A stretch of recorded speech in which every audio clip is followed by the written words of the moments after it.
Chag Sameach, everyone. In today's video, as well as these next few videos, I will be posting content about the Passover and the Feast of Unleavened Bread, since we are currently in the spring feast season. In today's video, I will be speaking on preparation for the Feast of Unleavened Bread. I'll be touching on the removal of leavening not only spiritually, but physically from our homes. A lot of our people, as well as myself, before entering into this faith or this walk, do not know what it means to get rid of leaven from our homes. And many just think that it simply means to get rid of yeasted bread from our gates or yeasted items from our gates, but it doesn't just stop there. I'm sure we all know the story of our forefathers' exodus out of Egypt. On the 14th day of the first month, they were commanded to slaughter a lamb, paint its blood on the doorpost of our homes, and to eat bitter herbs, as well as eating bread without leavening, as well as removing it from our midst for 7 days. So in order to understand what we must remove from our homes, we must first understand what yeast or leavening is. So let's first start off with Exodus chapter 12. It says, 7 days you shall eat unleavened bread, and on the first day you shall remove leaven from your houses. For whoever eats leavened bread from the first day until the 7th day, that person shall be cut off from Israel. So let's look at unleavened bread. The word for unleavened bread is matzot.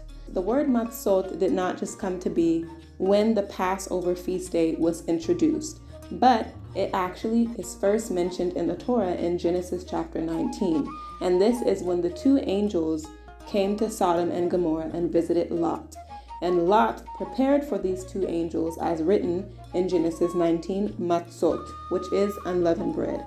This shows us that this is a general term for flatbread or bread without leavening. On the first day, you shall remove leaven from your houses. So the word leaven is seol, and this means yeast or barm. And barm is just a fancy term for the word froth, which is that foamy substance that floats up to the top of a surface during fermentation. So seol, that can be in reference to today as we have dry active yeast or dry instant yeast, also any type of yeast starter, as well as fresh yeast in the refrigerator section in your local supermarket. And again, barm or froth is that foamy substance that floats up to the top during fermentation process. And typically you would see this on like beers, wines, liqueurs, malts, things like this. And you will even see this bubbly surface on top of bread as it is rising. Foaming is the process of yeast when it's eating the sugars, and as this happens, it discharges carbon dioxide and ethanol is alcohol. So some things that we want to stay away from during Passover: seol, yeast, and barm. That would include, of course, leavened bread, leavened crackers. That would also include beers and liqueurs. Also malt or any type of fermented grain or sugar. Now malt, not the grain, but malt extract specifically because it's fermented.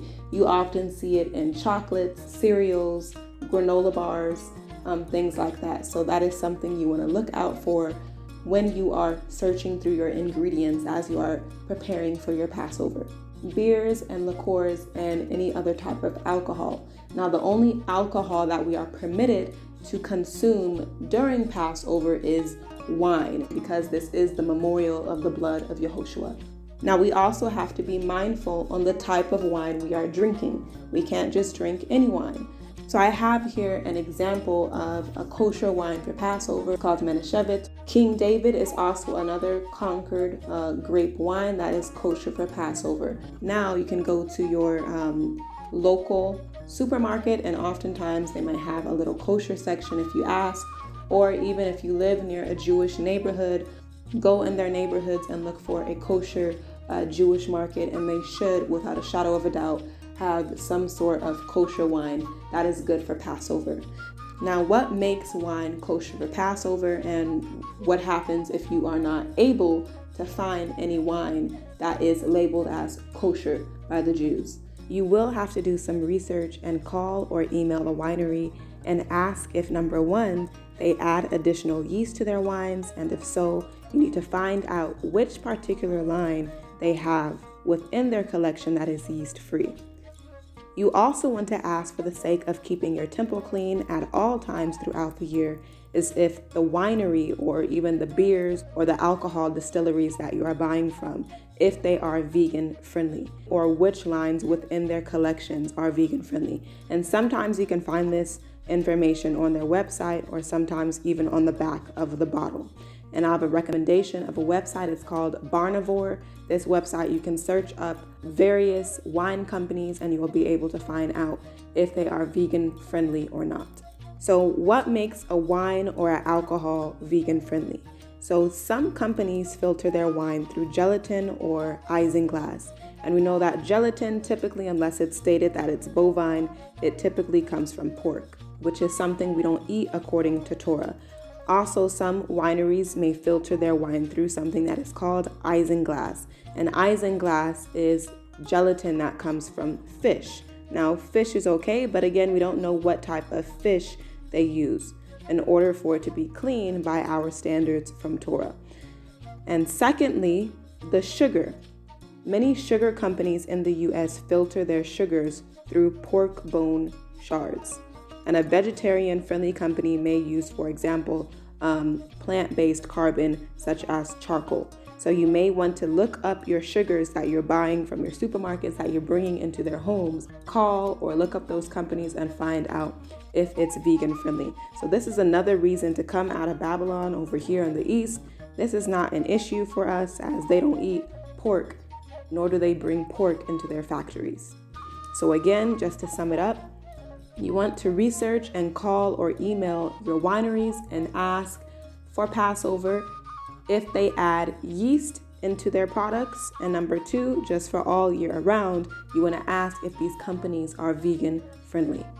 All right, so up next is leavening agents. I'm going to share what myself as well as my family upkeep during the Passover season. So you may do as you wish. For this one, I'm going to explain. So number one is baking soda. Baking soda is a chemical. It's man-made. It's made from soda ash and acid. But in my household, as of now at least, we do not consume it by the spirit of the matter. We are trying to remove any product that can have even a leavening effect. So you may choose within your household if you, again, want to consume baking soda or not. But this is what we do in my house. Up next is cream of tartar. So cream of tartar is an acid that is the remnants or the leftovers from grape sediments from fermentation during wine making. And one may say, well, we're allowed to drink wine. But yes, again, at least in my household, we are abstaining from acids that can produce any type of leavening activity. And also, we don't know if they even added yeast inside of that barrel. Up next is baking powder. So baking powder can consist of either baking soda, cornstarch, or cream of tartar. And some baking powders consist of baking soda, cornstarch, or monosodium phosphate. So as I stated before, I don't consume cream of tartar. Therefore, in terms of baking powder, the ones that consist of baking soda, cornstarch, and cream of tartar, I don't consume.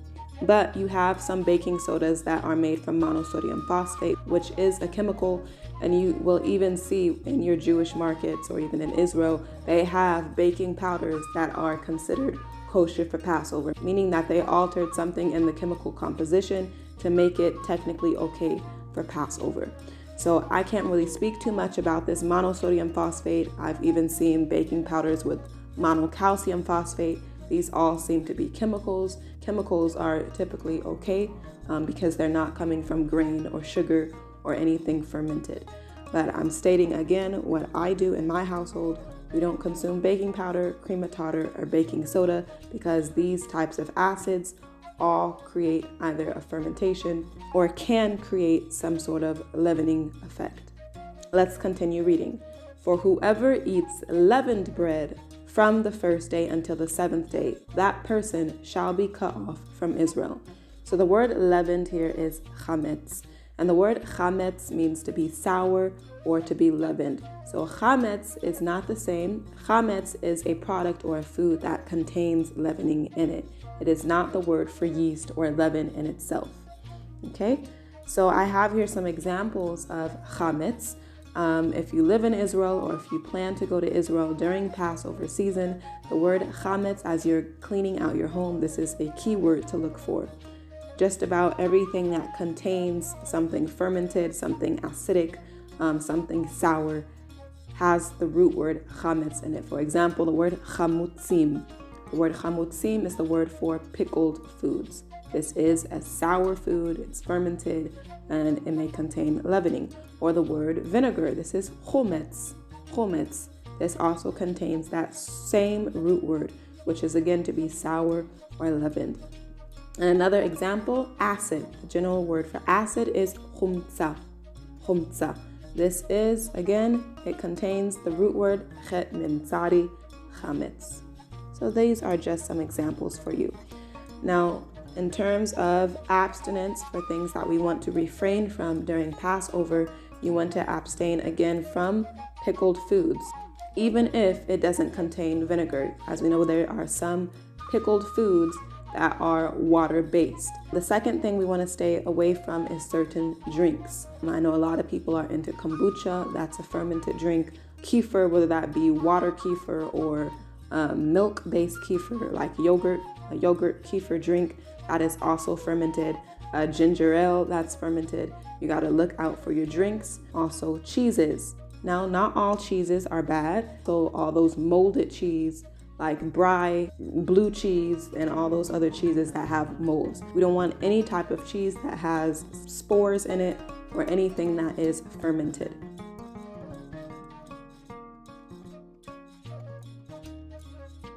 The next thing you have to watch out for is your toiletries. Because man has gotten so smart and so crafty, we have to now move away from the kitchen and look at all these added ingredients that have been put inside of our shampoos, our lotions, our creams, and so forth. Alcohol is an ingredient that is just about in every toiletry out there, almost. You have two types of alcohols. I may not have the proper scientific term, but you have chemical alcohols and organic compound alcohols.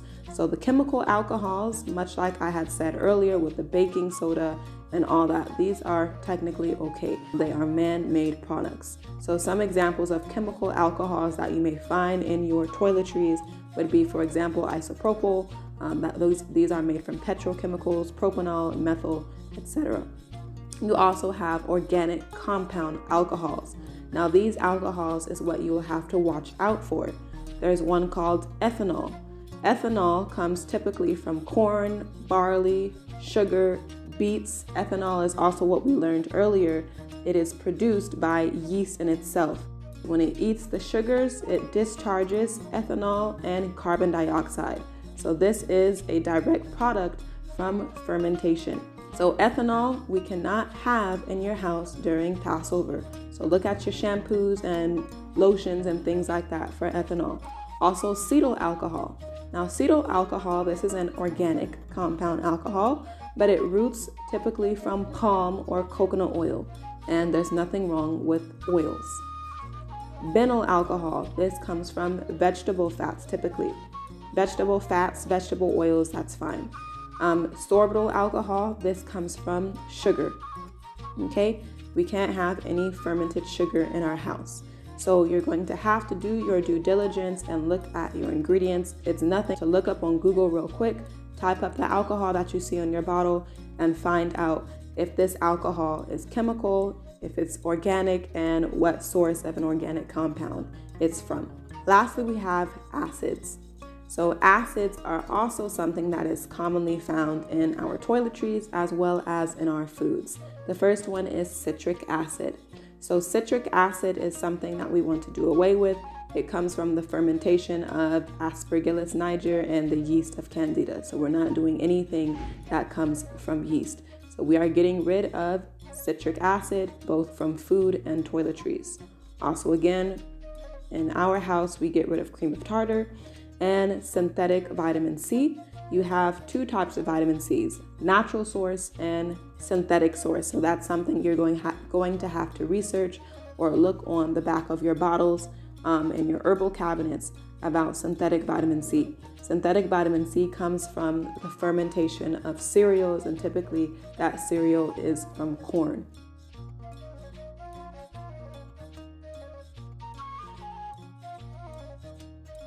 So it's best to make sure every year that as you are buying your groceries and or products that may contain chametz, you don't buy them too close to the upcoming Passover date. And in my household, there has been times where one may have bought an item from out the country or something that's very expensive and hard to get, and it was given to a friend or a neighbor that does not observe Passover. So this is something that you may also do. But if you are going to do this for the sake of keeping Yahweh's commandment to the best of our abilities, throwing out products that contain chametz, don't hold on to items like bars of soap, deodorants, bags of chips, things that you can easily get. And while doing this, do keep in mind that there will come a day where we won't have this luxury of giving out our items to friends or neighbors. So if you are going to do this, have it in your heart to be willing to get rid of your things, no matter the cost, to keep Yahweh's word.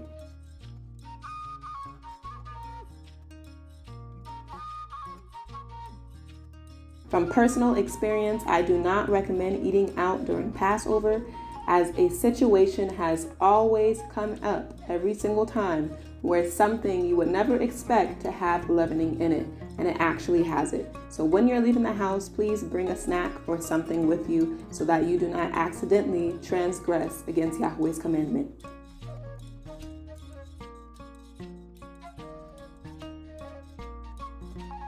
Specifically during your Passover meal and memorial, it should just contain oil, water, and flour. This meal is a memorial of a sacrifice and atonement of sins that was made. So if you read the priestly commandments, the sin and the burnt offerings were free of leaven and honey, and it was just made simple with water, oil, and flour. Also, keeping in mind that this bread was named the bread of affliction. It's simple and nothing overly delicious about it. So as we consume this bread on a daily basis, the simplicity of it should remind us to continue to afflict our souls throughout the week. So if you have any other questions, please feel free to leave them down below in the comment box, as I am opening up the comment section for questions. Please be sure to read through them before submitting your question so that I'm not answering the same questions redundantly. Stay tuned for part 2. Chag Sameach.